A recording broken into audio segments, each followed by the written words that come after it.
Hello, lovely podcast people. Welcome to the final episode, probably the last time I will ever talk about creatine, ever again. No, that's not true, but I hope you've enjoyed the ride. I've got creatine fatigue now. So hopefully this will be a short episode for you. I don't 100% know what episode I'm going to do next. The next series you're going to get is going to be about metabolic rate. I think I mentioned this before. I think I've said metabolism, but it's really, we're looking at metabolic rate. Metabolism covers a wide spectrum of things, but so many questions have come in regarding metabolic rate, things that affect metabolic rate, how you can change it, how does it slow down, is it different between different people, etc. So I'm going to record a little series around metabolic rate. And I think there'll be some stuff in there that'll be really helpful. Empowering, I think, is the word. So this episode is listener questions, and please forgive me, I'm not being facetious with some of these, and they are quick fire questions, and I'm just going to go through and answer them and not overdo the detail. And I just want to show you guys that if you send these questions in, they'll be answered. So some of them are quite specific, but I won't labor them, as I said. The first one I wasn't going to include, and I spoke to Lucy and Toby, and they were like, well, Toby particularly was like, I don't think it's a question that needs answering. But actually, I just wanted to start with it. Just to say, the question is, why does creatine have such a bad reputation? And my initial thing was, does it? Because realistically, creatine has an amazing reputation. It's the most well-researched supplement. It's one of the most spoken about supplements. It's one of the most efficacious supplements. But then I thought of this analogy. This is a little bit like saying, why does Bill Gates have such a bad reputation? Now, actually, as I've said that out loud, I've thought, oh, crap, I'm going to lose a load of followers. Because I know that people who listen to this, you're not perfect. And some of you will be kind of conspiracy theorists out there. And you like nutrition, and you like me and the way I talk about nutrition or whatever. But you're not going to get on board with the Bill Gates thing, and you're going to be like, no, Bill Gates is... Now, just try and put that aside, right? What I'm saying is Bill Gates he's clearly very successful, and he's clearly created a phenomenal product, and on top of that has created the Bill and Melinda Gates Foundation, or the Gates Foundation, or whatever, where they obviously do so much for charity, like loads. Like they are very evidence-based in the way the money is spent, and they're quite transparent in the way it's spent, and lots of people trust them. Other people give them the money to then do good stuff with it. I'm not sure if you're aware of that. If you are interested in charitable stuff, there's a website called givewell.org, which is super cool. I've been challenged by that in the past. I really like it, and it has formed some of the way we look to move forward in our business. So anyway, why has he got a bad reputation? Because he's famous. He's super famous. He's super spoken about, and people are going to gossip. And that's just the way of the world. People who are sad with their lives, they gossip. People who have got too much time on their hands, make up crazy myths. People see him doing good stuff and like, no, he can't be that perfect. And no one's perfect. But they like to just chat, S-H-I-T. Because they are not doing great things like he is. Now, the thing with creatine is it's so well spoken about. People who don't understand stuff, who don't have all the information. Like I often find myself talking about Jeff Bezos and hearing things that I've heard about him. I've heard he's not part of the Billionaires Philanthropy Club. And my initial thing was like, well, that's a bit off. He's one of the only people who isn't in terms of his giving. But I don't know him. I don't know what he's doing outside. I just don't hear much about him doing charitable things. But I've said this many times before, I do my best in many, many different realms to not be a judgmental person and always to call myself out. But anyway, Bill Gates, loads of stuff spoken about him. People who haven't got all the facts, and this is the thing with creatine. The layperson has heard of creatine, and so the layperson is going to talk rubbish and go, oh, it's bad for your kidneys, oh, I heard this, I heard that, and whatever, without actually ever going to someone qualified or getting all the facts. Anyway, so why has it got a bad reputation? It hasn't. It's got a fantastic reputation, but there will obviously be lots of myths because lots of people have heard of it. It's the way of the world. And as humans, we're imperfect. So people are like, oh, I took creatine and on that day my cat got run over. So, I just think the two are probably linked, because it's not that I'm a bad cat owner and let a kitten out before it was ready to be an outdoor cat. I'm not bad. It was the creatine I was taking. Like there's Callums and Karens in this world who say stuff like that because they can't take any ownership themselves. Anyway, so you'll hear these things, I got XYZ, and people not taking it properly. So I'm going to talk about this at some point during these questions about, I don't feel like I get the benefits. Well, are you taking it properly? It's upsetting my stomach. Are you taking, I had someone DMing me, I always measure how much I have, but it's really upsetting my stomach. I said, well, how much are you having? 8 grams. How much do you weigh? 60 kilograms. Well, you're taking about 4 times too much per dose, you muppet. So, it's not working for me. What are you taking? I'm taking it on an empty stomach in the morning because my mate told me that's how you do it. Well, don't do that. Listen to how Martin McDonald tells you to take it, you gimp. And then when you've done that and it doesn't work, then we can have a conversation. Right, I'm ranting now. Where's this come from? So, first question. Anything to take creatine with to increase absorption? Look at that. What a segue. Yes, carbohydrate. I put this as one of the first questions because I just want to highlight it. I just want people to remember you're taking creatine as a pre-workout. So in a pre-workout or before your training. The reason I advise against that quite often is simply because you won't get as good absorption taking it then if you haven't eaten anything around that time point.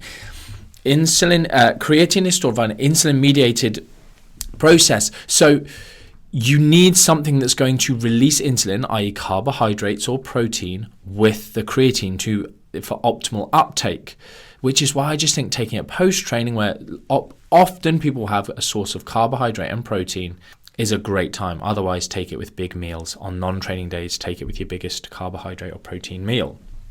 But yes, do that carbohydrate. Now, following on from this, someone said, any truth behind the supplement store telling me not to take creatine and glutamine? Answer, no.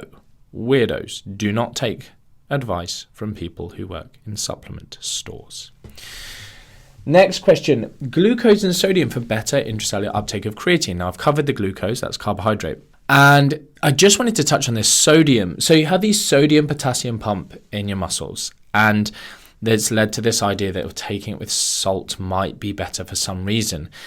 And there's even a study, I've said this before, people try to improve on what's already amazing, creatine monohydrate. They want to jump on the bandwagon. They want some of the pie, a piece of the pie, a cut of the cake, some moolah.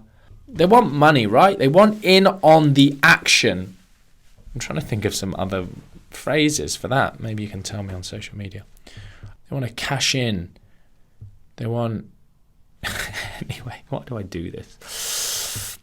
So they try and improve on it. So there's a study that looked at like a creatine electrolyte supplement. And then it's like, oh, look, people got stronger and more jacked when they took this supplement. This suggests that you should probably take electrolytes or sodium with your creatine. No, it doesn't. That's not what that study did, because there was no control group and there was no comparison. A comparison group that only took creatine monohydrate, for instance. That it was basically take nothing. They actually did use a placebo, I believe, in that study. So at least they're minimizing the placebo effect. But we know creatine's better than the placebo. But you need the fact that they're going, yeah, you need to take creatine electrolyte supplement, absolute rubbish. There's nothing to suggest there that for some reason, if they had measured levels of creatine saturation in the muscle and it had gone up more than is normally seen in creatine studies, which is actually leading me on to my next question. My goodness, this is good. Then we would have an answer. So the next question is, I'm interested to hear your opinion about a product called CreGAAtin. Essentially, steer clear of it. Load of rubbish. I think I may have mentioned this elsewhere now that I've said it out loud. But this is just some, I don't know where he's from, Russia or can't remember, something like that. Some guy, he's pushing this hard, I don't know, some sort of researcher or scientist or something or other. The point being is I clicked on the link that you provided me with this question. I looked at the first study reference. And it was this product, CreGAAtin versus creatine monohydrate. And it was like, CreGAATin's amazing, it's significantly better, blah, blah, blah. The creatine group failed to increase their creatine store levels. Yet every other study in the world has shown, 10, 15, 20 plus % increase in muscle creatine saturation. And this study only found 2%. Why? I don't know, but I'm going to wager that you're a liar, the person who did this study, or a muppet, or unlikely you happen to put all of the non-responders into the creatine group. Anyway, and then the CreGAATin group increased their stores by about 16 or 18 or something %, which is just bog standard normal. It's nothing extra special. And this is why you do need to have some specialist knowledge about the research in the area and understand some of the figures that you see to be able to call out this BS. So anyway, my opinion is don't bother. Massive waste of money. Can creatine affect libido? It's unlikely. If you feel more jacked and then you're happier and then you think you're more sexy because of that and your libido goes up, because lots of libido is in the mind, then maybe. But directly increased, feelings of virility, etc. Well, I don't know if that's the right word, actually. Alexa, what's a definition of virility? Virility is usually defined as the state or quality of being virile, manly character, vigor or spirit, masculinity. Manly? So a woman... To give you more definitions. Interesting. For virility. No, shush. Does that answer your question? Yes, be quiet. So... Thanks for your feedback. Shh. Where was I? The point being is there are multiple studies. There are several studies that have looked at things like, for instance, testosterone levels, and they've been unchanged by creatine. In the early research looking for mechanisms by which it was working, that was one of them. Time and time again, it doesn't change. Obviously, I've mentioned this one tiny small study that seems to show it increased DHT. That could suggest it. But in general, no. I've tried creatine in the past, but found it affected my moods. Or in these studies to suggest it can affect mood. Now, you've not said how, but there is obviously quite a lot of research, speculation, opinion pieces discussing creatine's role in the brain, as a potential adjunct treatment within depression and these sorts of things. Now, it's, in my opinion, the weakest link in any sort of depression research. Some people get upset when you talk about exercise being something really good in the realm of depression, because they're like, no, you don't tell me that exercise can cure it. Like, I'm not. It's obviously a very complex situation, but exercise we do know can have benefits in that realm. Creatine for me is the lowest, the last thing you should even be thinking about with this.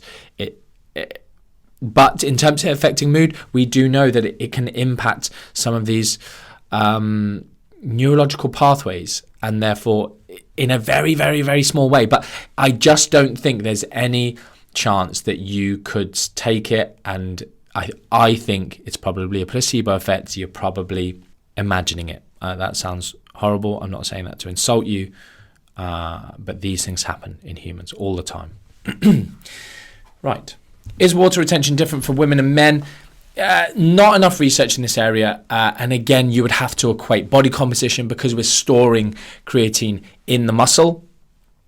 And if a woman is of the same weight but a high percentage body fat as women are on average, water retention will be slightly different. Men will store more water on average, but then obviously on an individual level, a man might be a non-responder, the woman might be a responder, the man might have more fat than average, the woman might have less fat, etc. But based on averages, or based on relative amounts, we don't really know. Based on averages, probably men store a bit more because they have more muscle mass. Does water retention last the entire course of supplementation? I think I mentioned this before. Yes, that's kind of how creatine's working. How much weight does water retention add? Does it vary for different people? One, yes, it does vary, and I just simply cannot tell you how much. We're not talking loads and loads and loads and loads. People are talking about like gaining 10 pounds, 4 to 5 kilos. Just no, that's not happening from taking creatine. It would be fairly unheard of. But a few pounds, I don't know why I jump into pounds instead of kilos. I'm supposed to be a metric user, but it's just, I don't know, the internet. So, difficult to say. Recently, a couple of my newer clients have complained of headaches. Would that be a potential side effect? Now, I put this one here just with regards to water retention. As I've said in my recent Instagram post, in the loading phase, whether that's 5 days up to 30 days, your water requirements will be slightly increased. Water will be drawn intracellularly, therefore increasing water intake. So headaches could well be reported if someone is already, like me, on the fine line of being dehydrated all the time, and then it just pushes them over that edge into a headache. So just getting hydration right is the best option there. I have type 2 diabetes. Can I take creatine? I believe I linked to this study in one of the previous episodes about kidney function. Type 2 diabetics not getting any ill effects through taking creatine. It can obviously be beneficial if it helps other things like muscle mass and a storage area for blood glucose, which is good for some of type 2 diabetes, so blood glucose regulation issues. But you just need to be, in type 2 diabetes when it's quite far along. Sometimes we see kidney issues, so make sure that you don't have any pre-existing kidney issues. The one time that taking creatine could be an issue. Should I have creatine during Ramadan? Again, tricky one. If you're in a maintenance phase, you've already been taking creatine for a long time, you get into Ramadan, yeah, fine. Take it when you're allowed to drink water and eat food. There is no reason that I can see that I should warn you against it. Do not start taking it during Ramadan, for the reasons I've already mentioned in terms of needing increased amounts of water and the obvious lack of water during periods of Ramadan, and needing to eat carbohydrate when you take it. Can it help you with chronic fatigue? This has happened with some of my creatine posts. People posting every ailment and going, could it help with this? Could it help with that? Like there's another question here about long COVID. Oh yeah, it's the next one. I currently have long COVID, so I'm pretty limited on exercise and activity. People asking, could it help with some of the brain fog from long COVID? And I was like, do you know what? If it was me, I'd take it. Why not? For all the other reasons, if not, I just can't tell you it's going to benefit those things. This person has said, but with my reduced activity, should people who aren't active take creatine? There's no issue. It's not like you can only take it when active. So, yeah. Creatine, 3 grams, inositol, 3 grams, started a week ago, and I've been super bloated and gassy ever since. Is that side effect of one of those just being a gimp? Higher doses of inositol have been known to do this. Usually it's more towards like 6 grams or more, but maybe you are struggling. You are more sensitive. Creatine, likewise, does seem in some people to give them some sort of stomach issues. So I would recommend splitting. Again, I don't know if you're taking 1.5 grams of creatine and 1.5 grams of inositol twice a day, but I've been saying this over and over again. Take less more often to get around some of these effects. Does creatine affect PCOS? I feel like as a woman, I do take it, but I feel like it bulks me for sure. I think I've mentioned all this other stuff. No, there's no reason to suggest that it would make your PCOS worse. But the question being is, why are you taking creatine in the first place? What do you think it's going to do for you? If you are someone who doesn't want to be bigger, as in doesn't necessarily want more muscle mass, then we know that like this whole thing, it bulks me for sure. Like bulk is such a emotive word. Like it's making your muscles more hydrated. It might add some water to your muscles. Therefore, you're getting your body mass is increasing, but in lean ways, in non-fat mass ways. So I'm trying to be really careful with my words so that I'm speaking accurately, because your clothes can become tighter when you're not getting fatter. But this is the problem with a word like bulk. What does bulk mean? So I hope I've kind of answered that. I hope you get what I'm getting at here. There's two sides of it. Does it affect PCOS? unlikely. As I've said, people saying, if it increases testosterone levels, well, it doesn't seem to.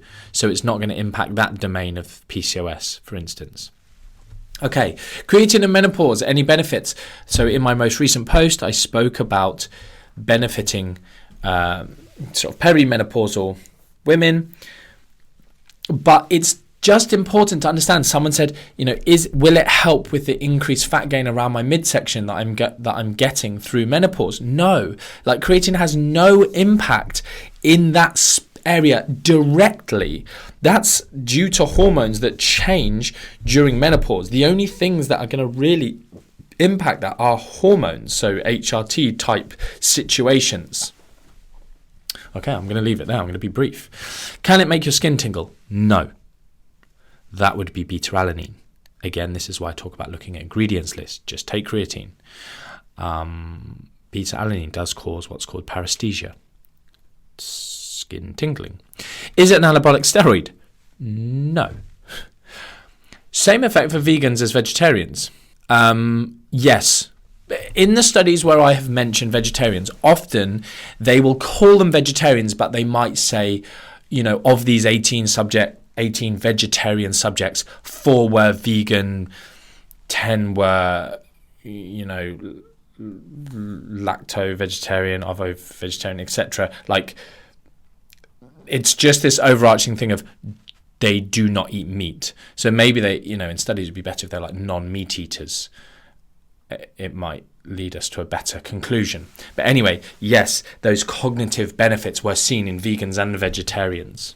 Should you take creatine on an aggressive cut? Last question. Yes, why wouldn't you? You just need to understand all the things I've taught you in these last series. It's the best thing for training it, for increased muscle mass, retention of muscle mass, these sorts of things that we've got naturally available. So why wouldn't you take it? The reason you wouldn't is because you're too obsessed with scale weight, and you're aggressive cut, if you're trying to lose weight, there's a consideration there that I hope you now understand through my teachings, young Padawan. But yeah, take it, great. Keep your training up, keep your strength up during an aggressive cut. Right, look at that. Powered through. There's no doubt in my mind. There is some doubt, but I hope I've kept this relatively short. Right, I really hope you've enjoyed this creatine series. Thank you so much for sharing my Instagram and Facebook posts around on this subject. The swipe throughs are all there that you can kind of have, for sticking the podcast on your Instagram stories and everywhere else. It's really, really appreciated. It's been super cool doing this. I'm going to stop talking about creatine now and move on to other stuff. One thing I've had a lot of questions about MNU recently, and I have thought about doing 1 or 2 or even just like 3 little 5-minute episodes answering some of those questions around MNU. So even for people who are not wanting to do it, I've had questions. So I might do that. Obviously, we've got an intake of MNU coming up. Enrollment's open beginning of August for the September intake. We've obviously only got one a year. So I might do one again just as a little, I don't know. But anyway, the rest of you can look out for the metabolic rate series coming up. And as usual, all of the show notes, the references, links to research papers are on my website, martin-mcdonald.com / whatever is it. This is like episode 37, is it? EP 37. And please, if you haven't already, leave a review on iTunes. So nice that so many people have been doing that. It's on my app anyway, podcast app. The podcast has been in the top 4 to 6 iTunes nutrition podcasts for a while now. So it's super cool to see it there. So thank you very much. I appreciate that. And until next time, much love.